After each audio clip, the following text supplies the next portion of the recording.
कोल्हापूर जिल्ह्यात गेल्या 4-5 दिवसांपासून पावसाची संततधार सतत सुरू आहे। त्यामुळे जनजीवन विस्कळीत झाले आहे। पुराच्या पाण्यामुळे काही रस्ते बंद आहेत। पंचगंगा नदी पाचव्यांदा पात्राबाहेर आली आहे। त्यामुळे नागरिकांनी सतर्क राहावे असे आवाहन पालकमंत्री प्रकाश आंबेडकर यांनी केले आहे। गेले 2 दिवस कोल्हापूर जिल्ह्यामध्ये आणि विशेषतः धरण परिसरामध्ये पावसाची प्रमाण वाढले। हे सगळे प्रमाण वाढल्यामुळे साहजिकच सगळ्या नद्या पात्राबाहेर सुद्धा येतील अशी परिस्थिती आहे आणि त्या संदर्भातली बैठक आज जिल्हाधिकारी कार्यालयात आपण सर्व अधिकाऱ्यांसमवेत घेतली।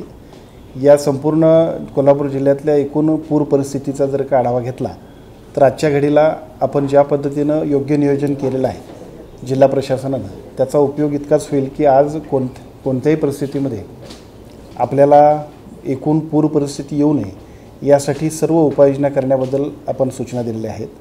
मला असं वाटतं की या सर्व सूचना देत असताना एका बाजूला सद्यस्थितीमध्ये आणखीनही 2 दिवस पुराच्याबद्दल पाऊस अजूनसुद्धा पडेल अशा पद्धतीची परिस्थिती आहे। समजा पाऊस वाढला तरीसुद्धा सर्व अधिकाऱ्यांनी आपले हेडक्वार्टर सोडायचं नाही। स्थानिक पातळीवरच्या सर्व नागरिकांनासुद्धा आपण विनंती करतोय की विनाकारण घराबाहेर पडण्यापेक्षा आपण आपल्या घरीच राहा आणि सुरक्षित राहा अशा पद्धतीची विनंतीसुद्धा सर्व प्रशासनाच्या वतीने करण्यात येते। सर्व अधिकारी आपल्याला ज्या सूचना देतील, शासकीय यंत्रणा ज्या पद्धतीची सूचना देतील त्याचा फक्त आपण सगळ्यांनीच त्याचं पालन करावं अशा पद्धतीची विनंतीसुद्धा आपण करतोय। महापूर येण्यामध्ये कोल्हापूरच्या 2 गोष्टी महत्त्वाच्या आहेत। एका बाजूला पावसाचं प्रमाण प्रचंड वाढतंय आणि दुसऱ्या बाजूला खालच्या बाजूला असणाऱ्या आलमट्टीनं सुद्धा जर काही पाण्याचा विसर्ग सोडला नाही तर मग त्या पाण्याचा सगळा तुंब येतो आणि शिरोळनंतर साहजिकच आपल्या सगळ्यांना सुद्धा त्याचा फटका बसतोय।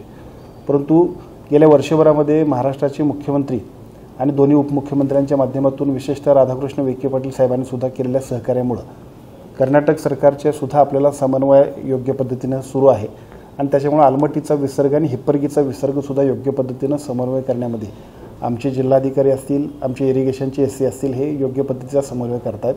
त्यामुळे तोही पाण्याचा विसर्ग योग्य पद्धतीने पुढे चालू आहे। फक्त विनंती इतकीच आहे की प्रशासनाने दिलेल्या सूचनांचं आपण पालन करूया। ज्या सूचना आपण देतोय त्याचबरोबर तिथले अधिकारीसुद्धा आपल्याला त्या ठिकाणी उपस्थित असतील, आपल्याला सूचना देतील। माझी विनंती एवढी आहे की पाऊस आणखीन 2 दिवस जरी वाढला तरीसुद्धा योग्य त्या उपाययोजना करण्यासाठी प्रशासनाची यंत्रणा सज्ज आहे। फक्त आपण सर्वांनी सुद्धा या पावसामध्ये विनाकारण बाहेर पडू नये आणि शासनाच्या सर्व नियमांचं पालन करावे अशा पद्धतीनं कोणत्याही परिस्थितीत या एकूण महापुराच्या किंवा पुराच्या परिस्थितीला सुद्धा योग्य पद्धतीने आपण सामोरं जाणार आहोत।